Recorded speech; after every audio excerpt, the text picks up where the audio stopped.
Heard melodies are sweet, but those unheard are sweeter. Therefore, ye soft pipes, play on, not to the sensual ear, but more endeared. Pipe to the spiritual ditties of no tone. Fair youth beneath the trees, thou canst thou leave thy song, nor ever can those trees be bare. Bold lover, never, never canst thou kiss, though winning near the goal yet, do not grieve. She cannot fade, though thou hast not thy bliss. Forever wilt thou love, and she be fair. So, in the second stanza, the speaker looks at another picture on the urn, and this time it is a picture of a young man. He's playing a pipe, lying with his lover beneath a glade of trees. And the speaker says that the piper's unheard melodies are sweeter than the mortal melodies because they are unaffected by time. Heard melodies are sweet, but those unheard are sweeter. This is a very famous line from this poem.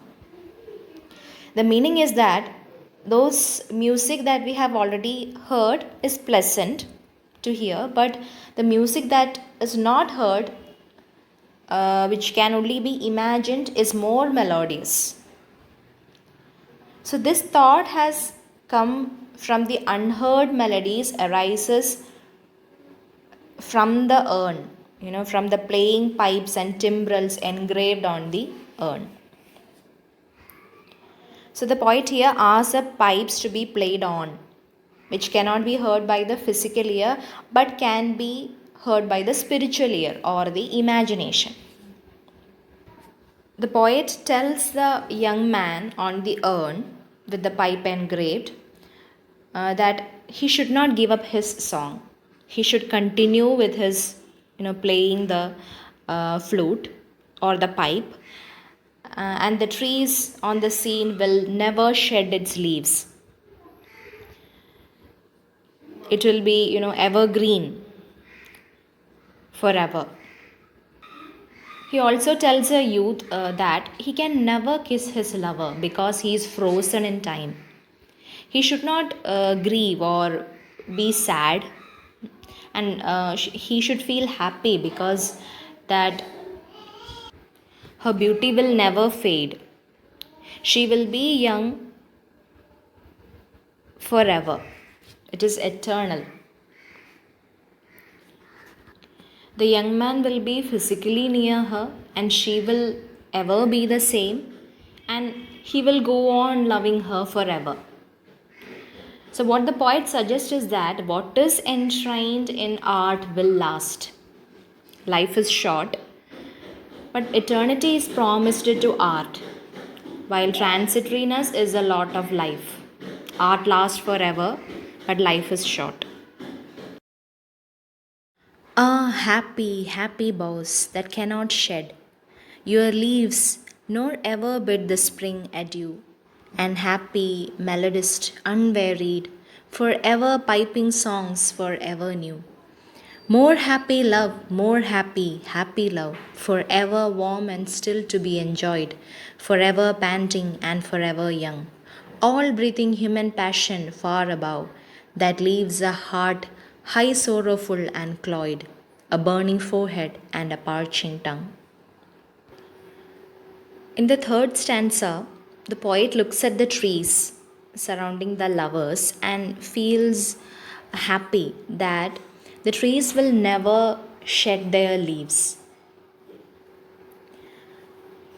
And he also tells a lover not to be sad or grieve because his love will never fade and his sweetheart will always be fair. He is happy for the piper because his songs will be forever new. He can always play for her lover, and the love of the boy and the girl will last forever and ever, since it is engraved on the urn, and art is eternal. not short lived like life. So, unlike mortal love, which lapses into breathing human passion and eventually vanishes, leaving behind only a burning forehead and a parching tongue. So, these lines give us a contrasting picture of the human condition compared to that of the lover on the urn.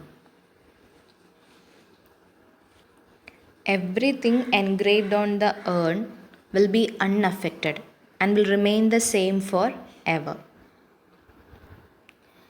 Who are these coming to the sacrifice? To what green altar, O mysterious priest? Leadest thou that heifer lowing at the skies, and all her silken flanks with garlands dressed?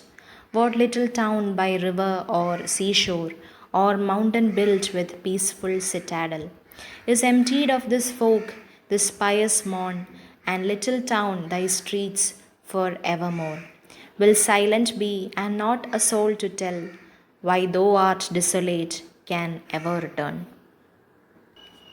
In the fourth stanza, the speaker examines another picture on the urn, and this time it is one of the group of villagers leading a heifer to which is to be sacrificed. So he wonders where are they going and from where they have come. He imagines their little town empty of all of its citizens and tells it that its streets will forevermore be silent. For those who have left it frozen on the urn will never return. So, the theme of permanence in art is being stressed in this stanza.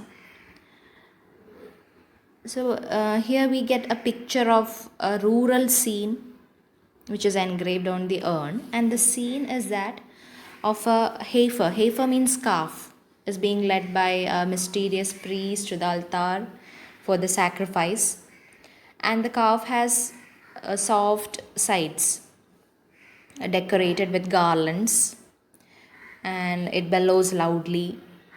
The sound of its cry rises to the skies, and the priest who is to officiate the religious ceremony is described as mysterious because he alone knows the mystery of the ritual of sacrifice. So the poet's imagination suggests that a town is emptied of its inhabitants because all are there to attend the ritual of sacrifice. They are away from the town or village. And the poet also describes a town. It may be a little town situated on a river bank or seashore or surrounded by a mountain that serves as a fort, a citadel. Then the poet imagines a town emptied of its folk who have come away to attend the ceremony. Because of the inhabitants' absence from the town, its streets will forever be silent. So, what the poet suggests is that they are permanently engraved on the urn and cannot now return to their streets. They will never return, not a soul of them can ever return to the little town to tell why it is deserted. O Attic shape, fair attitude, with breed of marble men and maidens overwrought with forest branches and the trodden weed, those silent form, those tease us out of thought, as doth eternity, cold pastoral. When old age shall this generation waste, thou shalt remain in midst of other woe than ours, a friend to man, to whom thou sayest, beauty is truth, truth beauty, that is all. A know on earth and all a need to know.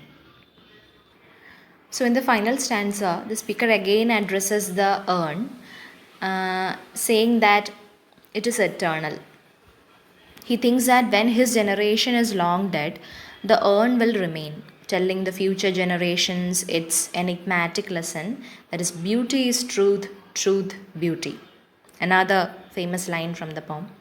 So the speaker says that it is the only thing, that is the urn, knows, and the only thing it needs to know. That beauty is truth and truth, beauty.